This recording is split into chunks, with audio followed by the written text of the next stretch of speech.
Notre histoire commence avec les possibilités offertes par les technologies de l'information et de la communication. Vous les connaissez sous le nom de TIC. De quoi s'agit-il exactement? Je vous parle des possibilités de transmettre, d'enregistrer, de créer, de partager et d'échanger des informations numériques. Dans cette histoire, je vais vous parler d'innovation numérique, celle qui intègre les TIC.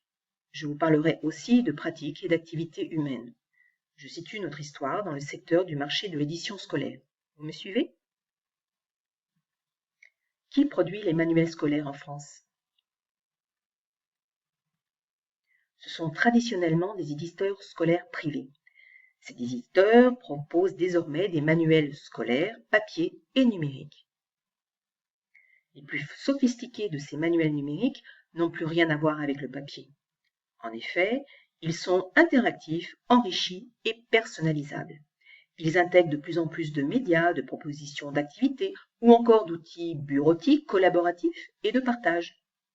Depuis quelque temps, les éditeurs ne sont plus les seuls à vouloir et à pouvoir produire des manuels scolaires. Les enseignants s'aventurent désormais dans l'édition scolaire, mais en autoproduction. Ce sont des utilisateurs de manuels scolaires qui produisent ainsi leurs propres outils de travail. Et ils ont fini par acquérir une réelle influence sur ce marché.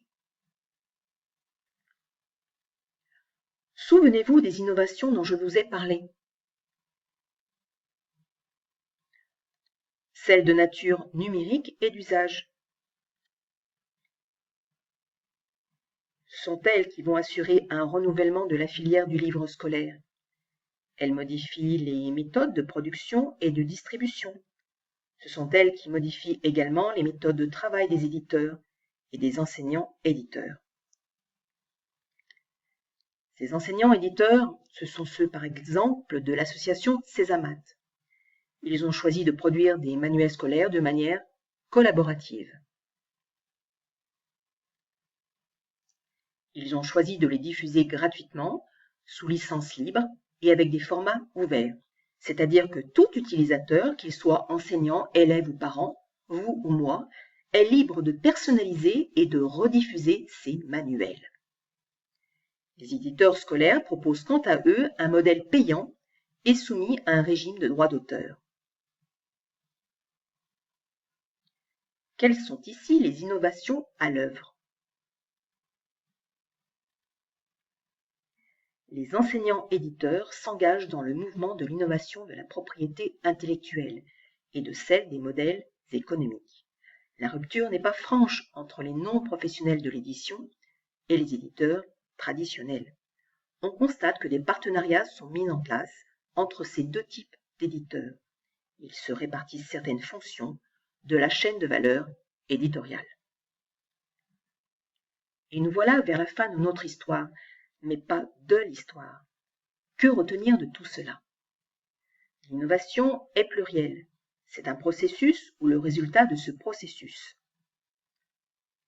Il peut se concrétiser dans un produit ou des processus d'affaires et représenter alors toutes les fonctions d'une entreprise, comme celle de la production ou encore de la commercialisation.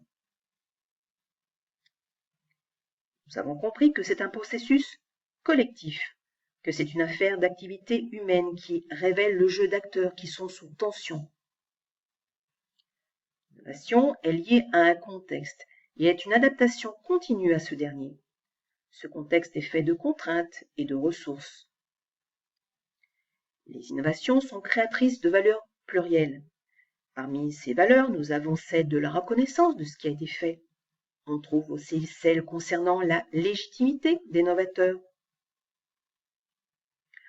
Beaucoup de questions restent en suspens. Avec ce que nous savons maintenant, on peut se demander, par exemple, comment évoluera le marché du livre? Ou encore, les enseignants-éditeurs pourront-ils poursuivre, tel qu'ils le souhaitent? Et voici bien d'autres histoires à vous conter.